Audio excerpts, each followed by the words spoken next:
વિદ્યાર્થી મિત્રો, સ્વાધ્યાય 11.2 ની શરૂઆત કરીએ તે પહેલા આપણે સમાંતર બાજુ ચતુષ્કોણ વિશે સમજૂતી મેળવીએ, જેમાં આપણે સમાંતર બાજુ ચતુષ્કોણનું ક્ષેત્રફળ અને પરિમિતિ વિશે દાખલાઓ ગણવાના છે.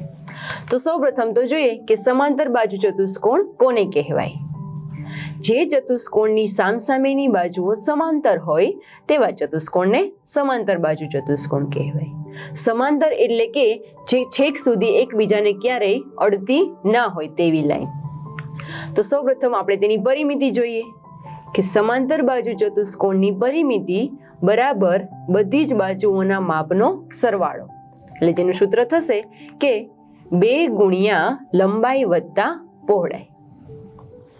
અને સમાંતર બાજુ ચતુષ્કોણનું ક્ષેત્રફળ, જેનું સૂત્ર થશે પાયો ગુણ્યા પાયા પરનો વેધ.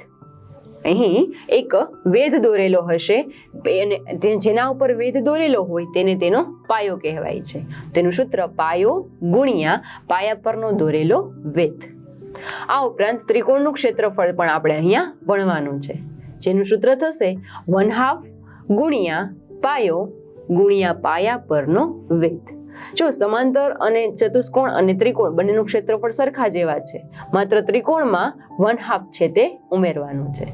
તો આ છે સમાંતર બાજુ ચતુષ્કોણ વિશેની માહિતી.